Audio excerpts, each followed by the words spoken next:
It was Sunday, the 26th of July, 2015.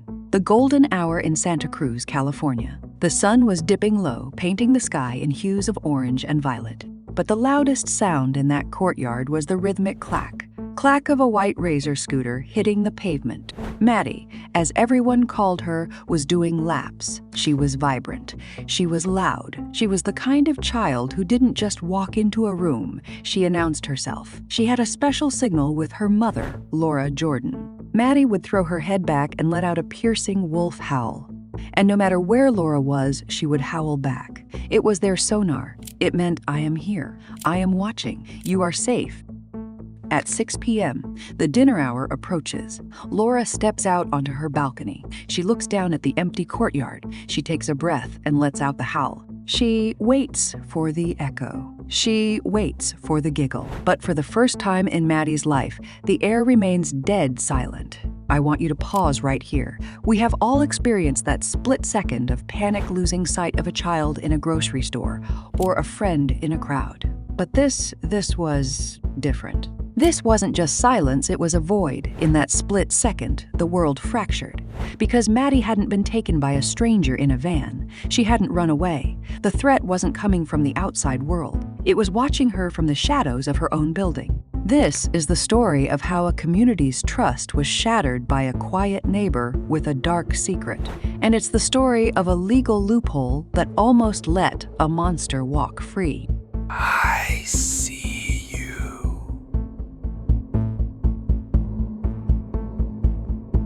To understand the absolute violation of this crime, you have to understand the Tannery Arts Center. This wasn't just an apartment complex. It was a social experiment that worked. It was a repurposed industrial site turned into affordable housing specifically for artists, poets, musicians, and their families. Residents called it a vertical village. It was the kind of place where doors were left unlocked. Neighbors shared meals. If a child scraped their knee in the hallway, 3 different doors would open to offer help. It was a community that believed in the goodness of people, and ruling over this kingdom was Madyson Middleton. At 8 years old, Maddie was widely known as the mayor of the tannery. Why? Because she knew everyone. She was the first to say hello to new residents. She was described by her mother as an angel, who was also a firecracker. She was an artist in her own right, constantly drawing, singing, and dancing. Maddie was the heartbeat of the complex. She trusted everyone because she had never been given a reason not to. In her mind, the tannery was a fortress of kindness, but living in the same complex, walking the same halls, pressing the buttons on the same elevator, was a ghost. Adrian Jerry Gonzalez. If Maddie was the light, Adrian was the shadow. He was 15 years old. While Maddie was loud and radiant, Adrian was silent. He was a small, unassuming kid. He was known around the complex as the yo-yo boy. Why? Because he would spend hours, literal hours, in the courtyard, head down, practicing intricate tricks with his yo-yo.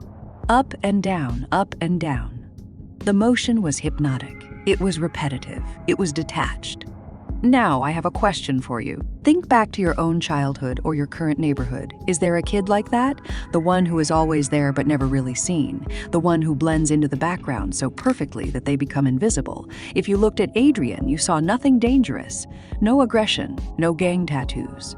Just a bored teenager. But if you could peel back the layers of his mind, you would have seen a landscape of profound darkness. We now know that Adrian was struggling with deep internal turmoil. He had shared thoughts on social media about his own mental health struggles, but unlike most people who seek help, Adrian's darkness began to project outward. He admitted later that he had a curiosity about the end of life. He wanted to know what it felt like to be the one in control, to determine who stays and who goes. He wasn't looking for an enemy. He wasn't looking for revenge against a bully. He was looking for a target.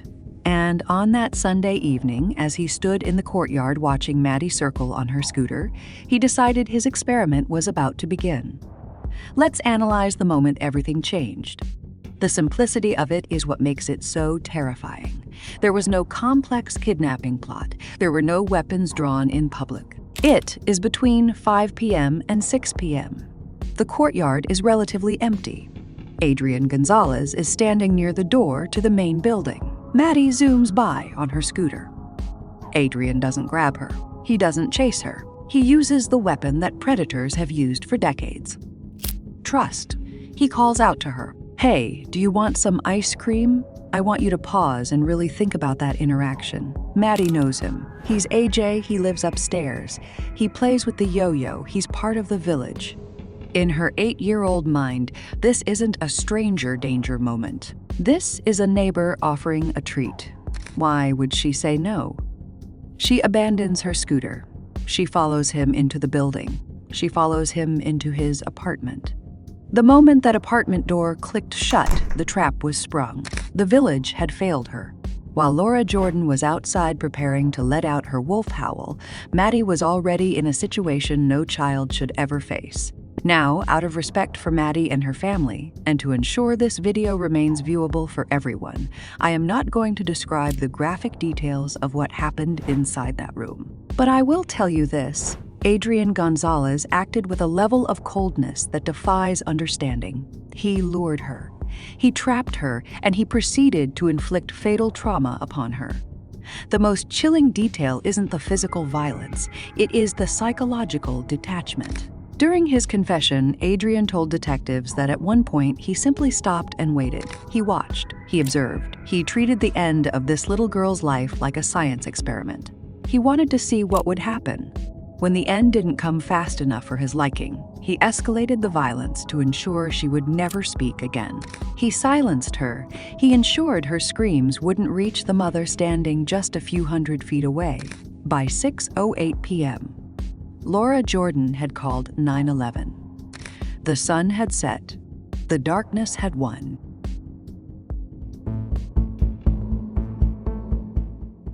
The police response was immediate and overwhelming.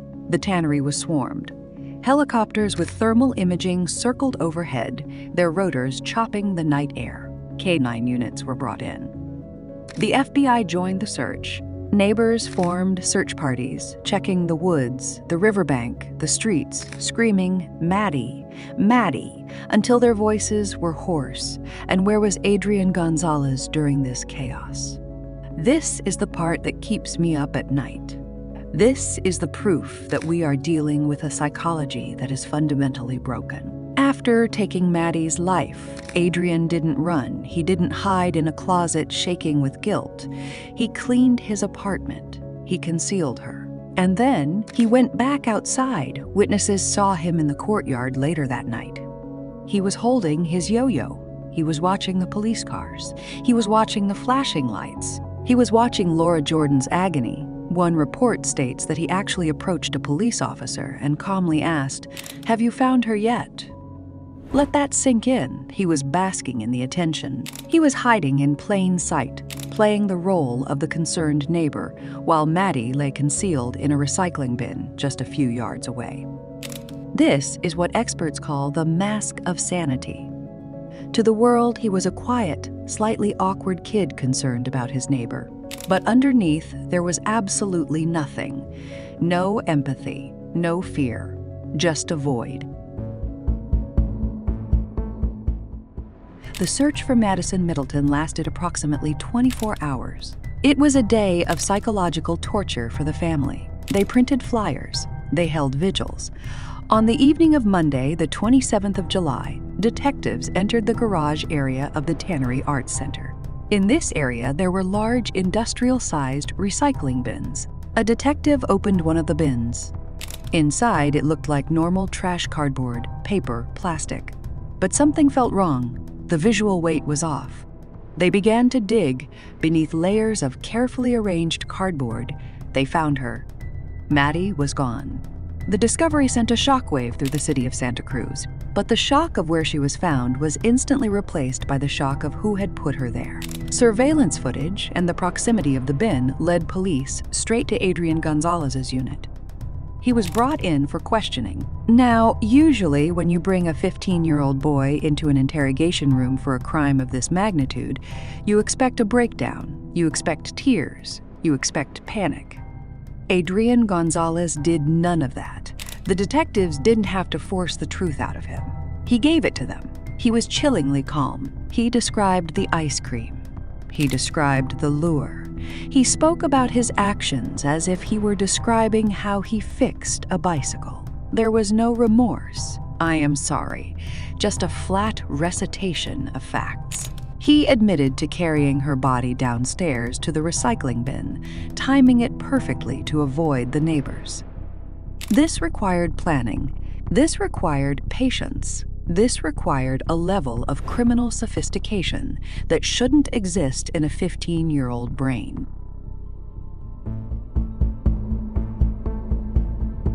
If this story ended here, it would be a tragedy. But what happened next turned this tragedy into a legal outrage that terrified every parent in California. Initially, the district attorney, Jeff Rosell, did exactly what the community expected. He charged Adrian Gonzalez as an adult. The logic was sound, the crime was sophisticated, premeditated, and heinous.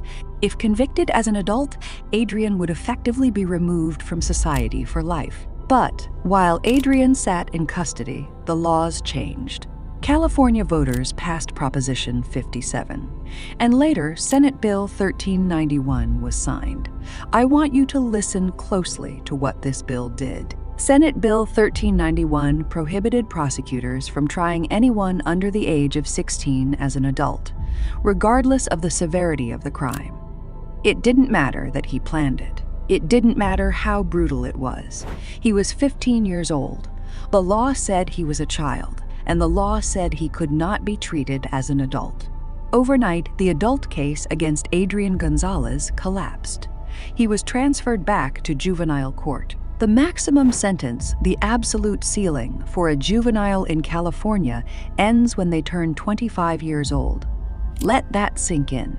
He took an 8-year-old girl's life. He destroyed a family, and the state told him, sit tight, get some therapy, and you'll be out by your 25th birthday. In 2021, Adrian pleaded guilty. The sentencing hearing was heartbreaking. Maddie's mother, Laura, stood up and faced the monster. She said, "You stole my joy." She told him he had hollowed her out. Maddie's father noted that when Adrian read a prepared apology, it sounded staged and robotic. Like another performance, the clock started ticking. 2024 was the deadline. Adrian Gonzalez was scheduled to walk free.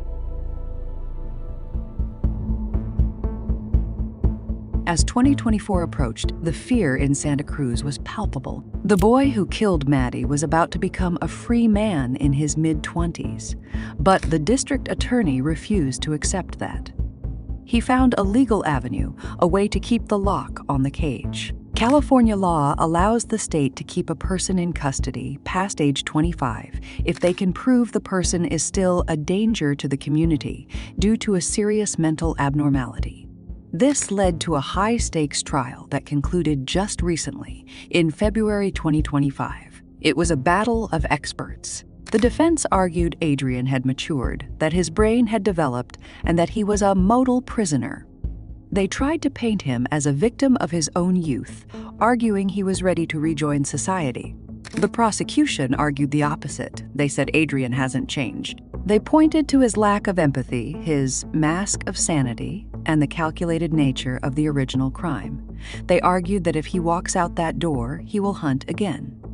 The jury listened, and on the 19th of February, 2025, they delivered their verdict. They found that Adrian Gonzalez is still dangerous. He was denied release.